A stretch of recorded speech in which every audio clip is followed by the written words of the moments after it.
السلام عليكم. كي دايرين؟ لاباس عليكم؟ مزيان. اليوم جيت بغيت نعاود لكم واحد القصه اللي هي قصه واقعيه ديال واحد البنت اللي اثرت فيا بزاف، لدرجه انها فاش بدات كتعاود ليا الدموع نزلوا من عينيا. هذا كيبين على ان الثقه ما بقاتش في هذا الزمان اللي عايشين فيه. المهم، كانت واحد البنت عايشه مع باها، حيت كانت الام ديالها متوفيه. كانت عايشه مع باها مقابله، كانت كتقرا، خرجت من القرايه. المهم دازت الايام، تعرفت على واحد الولد، عاشوا واحد العلاقه زوينه، بغاها بغاتو، جاب دارهم، خطبوها الى اخره. ملي مشاو باش يديروا العقد، كانت مع الاسف هي مازال صغيره، كان يلا في عمرها 17 عام، يعني ما دازتش في العقد. المهم جمعوا الدوسي ديالهم، دفعوه للمحكمه باش على ما تقفل 18 عام غادي يضرب العقد ديالها.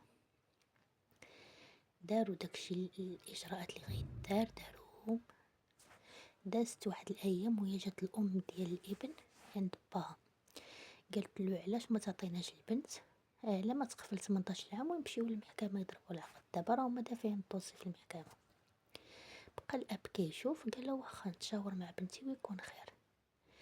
جلس هو والبنت، هضر معاها، قال لها بنتي ها شنو.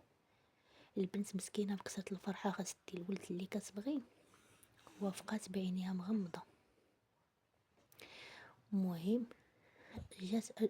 مشى عند الام ديالو، قال لها صافي مرحبا، نديرو داكشي اللي قسم الله واجي بداو عروستكم. قالت له صافي. داروا داكشي اللي قسم الله، حفيله على قد الحال، عرضوا فيها الحباب والجيران، ومشات لدار راجلها ياكو، ومشات لدار راجلها.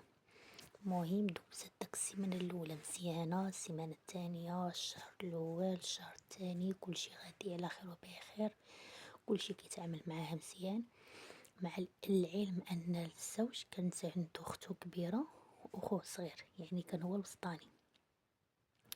المهم داز الشهر الاول، الشهر الثاني، الشهر الثالث، كان غادي كلشي على ما يرام.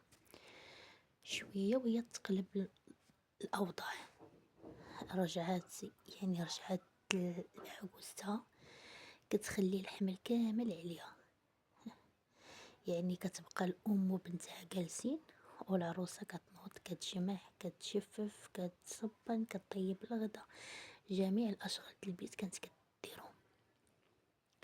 وما عمرها داك البنت تشكات ولا قالت شي حاجه.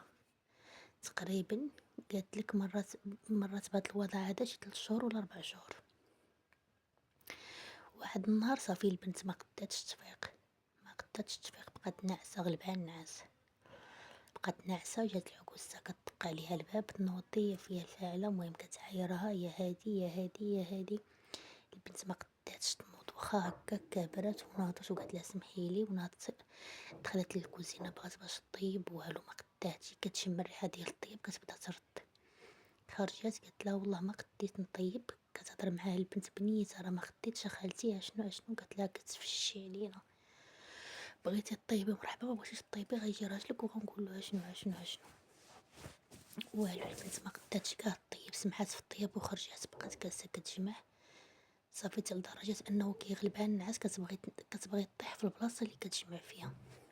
المهم جا راجلها في العشيه، شداتو عكوزتها، عمراتو مزيان، شارجاتو مزيان، غوت ليها، دخل عندها للبيت، بدا كيغوت عليها. هذه التصرفقه، قالت لك الصرفقه. البنت صدمات حيت ما عمرو ما تعامل مع هذاك المعامله.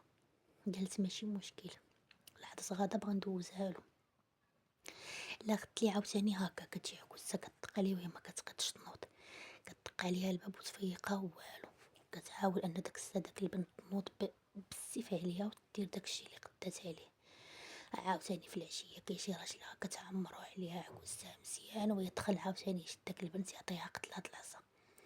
المهم القضيه بقات شي سيمانه هكا. والله فاش كنتفكر مسكينه داكشي اللي عاودات لي الدموع كيبغيو يهبطوا لي من عيني. المهم واحد النهار هو بدا كيضربها وهي تسخف البنت، سخفات وبقى الدم كينزل منها. جا شيخها تخلع، هو نيت راجلها تخلع، هادشي واقع، هادشي هزوها داوها للطبيب. من داوها للطبيب كيتصدموا بان الطبيبه كتقول لهم السيده كانت حامله وطيحات، داكشي اللي في كرشها طاح. ناري شيخها قالك الدموع نزلوا من عينيه في داك اللحظه، الدموع نزلوا من عينيه فاش سمع داك الهضره. اما راجلها قالك والو، قالك حسيت بيه شويه الندم في عينيه، ولكن ماشي لدرجه انه ندم بزاف على انه فقد ولده، مكاينش داك الندم 100%. المهم دوزت لها الطبيبه، خرجت لها الدواء، دا مرتو مشاو للدار،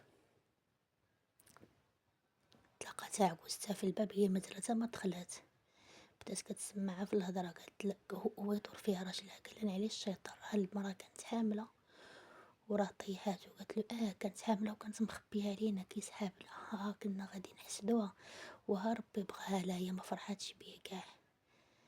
قالك البنت شدتها الصدمه بكثرة داكشي اللي عاشتو، وداكشي اللي كتشوف قدامها بان ما كايناش الرحمه في القلوب ديال الناس. دخلت لبيتها بقات كتبكي، ما قدات دير حتى حاجه، حتى الماكله ما قداتش تاكل. جات مو عكوزتها مشات عند راجلها، كتقول له صافي هاد الساعات البنت هادي مبقى عندنا ما نديرو بها، صافي ردها لدارهم. الشيخه تيقول لها علاش الشيطان، كتقول له صافي كلمتي هي اللي غتكون، هاد البنت ردها لدارهم. دخل راجلها للبيت، جمع لها الشنطه، كتقول اش كدير، قالها صافي غادي تمشي لدار باك. بقات البنت كتبكي، علاش شنو درت، حشومه عليك، قال لها صافي، قالت لك امي غتمشي، هي غتمشي. هزها وداها لدارهم، داها لدارهم، دخلات، قال لها باها شنو واقع، عاودت لباها كلشي، قال لها باها ماشي مشكله بنتي، غير صبري، دابا جلسي ارتاحي شي ايامات وعاودي رجعي لدار راجلك. دازت، مشى با دازت ايام، مشى باها عند دار عكوزتها، قال لهم دابا واش داك البنت ما غاتجيش ديوها، صافي نالو الشيطان والقلوب يبردو. قالت له صافي بنتك حرمت عليا داري ما تعاود توصل ليها. دار كيشوف شيخها بقى غير ساكت، كيشوف في راجلها بقى راجلها غير ساكت. قال لهم صافي دابا غير داك القاغيط في المحكمه نكملو. قالت له داك القاغيط والله ما يضربو. الراجل تصدم، وقف، هز الصباط وخرج، مشى للدار عند بنتو، قالت له بابا شنو واقع، قال لها شنو كاين. قالت له صافي بابا، الحاجه الوحيده اللي عندنا هي اننا نمشيو للمحكمه ونديروا الاجراءات اللي خاصنا نديروهم. صافي دابا البنت مازال كتسنى في المحكمه شنو غادي تحكم ليها. المهم هذه هي القصه ديالها، فاش عاودتها ليا اثرت عليا بزاف، باش تعرفوا بان الثقه ما بقاتش، راه ما كايناش حاجه سميتها لا نثيق غير نمشي راه دابا تصلح الاوضاع، لا، تندير تيكون الاوضاع ديالي صحيح 100%، وناخذ الحقوق ديالي كاملين، عاد ديك الساعه ندير شي خطوه. المهم حتى لهنا غيكون الفيديو ديالنا تسالى. اللي عندها شي قصه وبغات تعاودها ليا مرحبا، تخلي ليا كومونتير وانا غنتواصل معاها.